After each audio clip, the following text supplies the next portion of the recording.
lawan politik Anies kelihatannya dengan ini mengatakan terus, ini koalisi ini berubah-ubah. Ini kan belum duduk Anies ini. Ini koalisi ini kan belum sepakat. Tampaknya tiga partai ini membiarkan lawan politik ini berbicara bagian ke publik. Padahal mereka di dalamnya sudah duduk, sudah sepakat.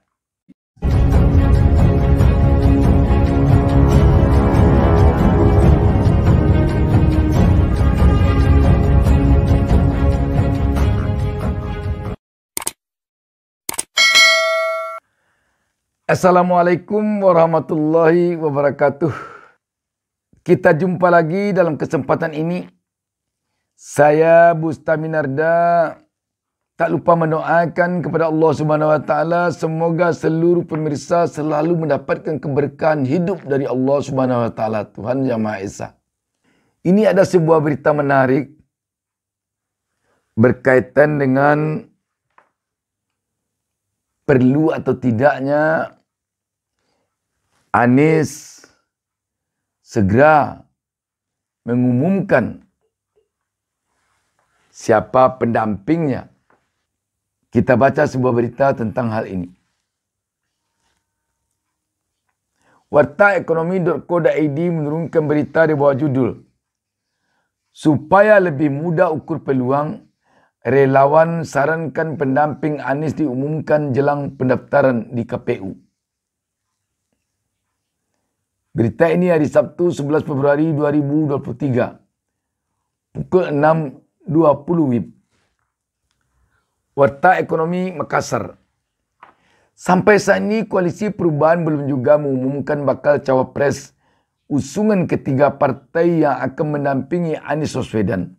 Oleh karena itu, Ketua Umum Konfederasi Nasional Relawan Anies Korean Muhammad Ramli Rahim mengusulkan agar pengumuman nama pendamping Anies dilakukan jelang pendaftaran di Komisi Pemilihan Umum KPU saja. Kalau dari kita secara internal belum ada cawapres, kami mengusulkan untuk mengumumkan cawapres sampai mendekati pendaftaran KPU. Jadi kalaupun deklarasi itu belum sama cawapres. Itu yang kita sampai hari ini informasinya seperti itu. Karena posisi cawapres ini masih dalam proses, ucapnya kepada fajar.co.id ketika ditemui di Makassar belum lama ini. Dia mengaku pihaknya saat ini fokus bagaimana elektabilitas Anies sendiri naik tanpa cawapres. Hal ini supaya pada saat memilih cawapres itu prosesnya bisa lebih mudah. Kelemahan Anies diharapkan bisa ditutupi oleh pendampingnya kelak. Meski demikian, Ramli juga mengakui sejauh ini pihak relawan ingin Gubernur Jawa Timur Kofifa Indar Parawansa yang menjadi cawapres Anies.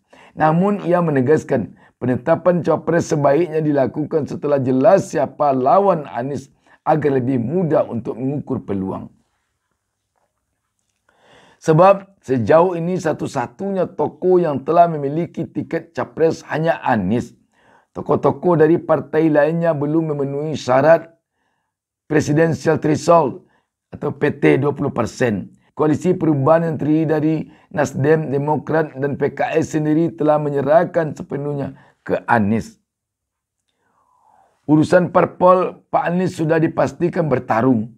Berarti sekarang kita sudah tenang dengan posisi itu.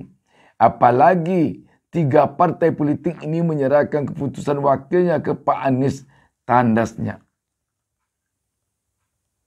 Sebelumnya, sempat juga diberitakan relawan Anies di Sulsel membocorkan Koalisi Perubahan akan deklarasikan Anies Kofifa pada 11 Maret mendatang.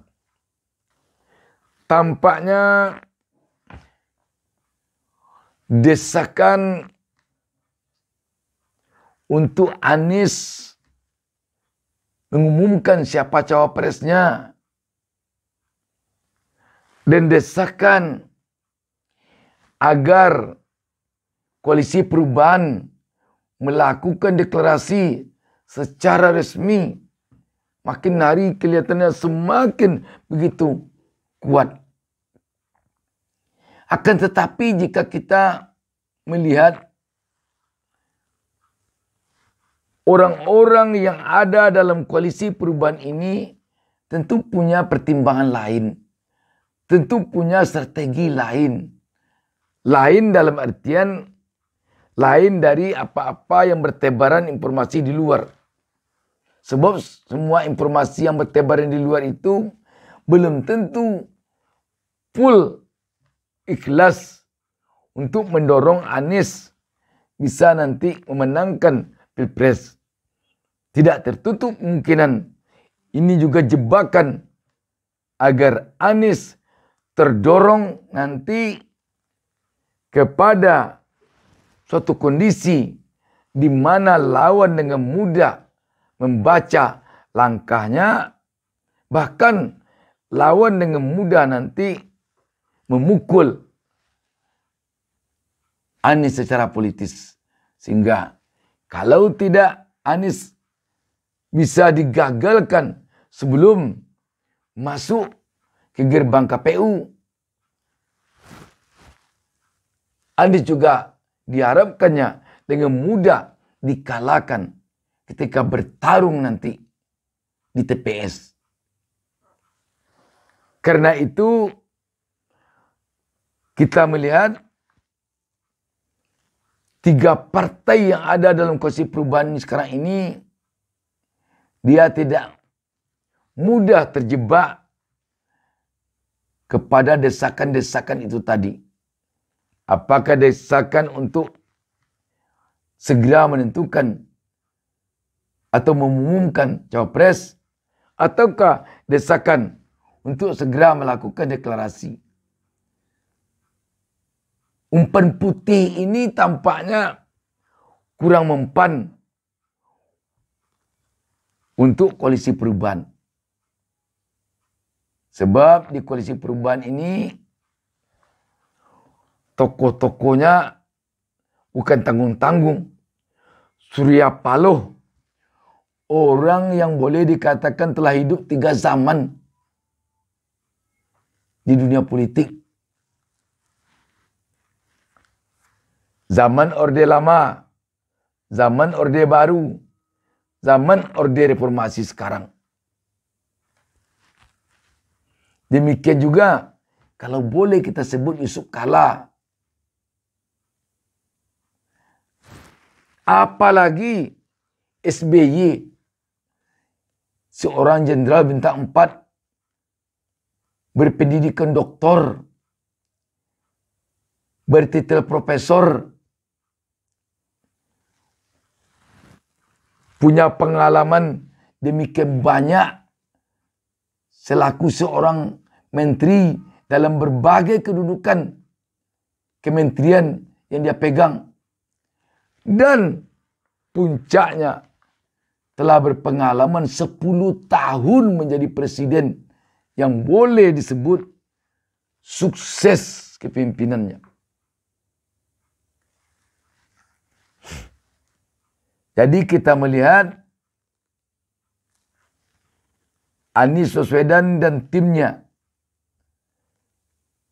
tidak mudah terjebak terhadap desakan-desakan itu. Dan tentu juga tokoh-tokoh ini berharap kepada timnya yang ada di lapangan agar juga tidak mudah terjebak kepada umpan-umpan putih itu tadi. Tidak ada salahnya lawan-lawan Anies penasaran. Karena sampai saat ini deklarasi serentak 3 partai ini belum juga terwujud. Dan yang menariknya juga kita melihat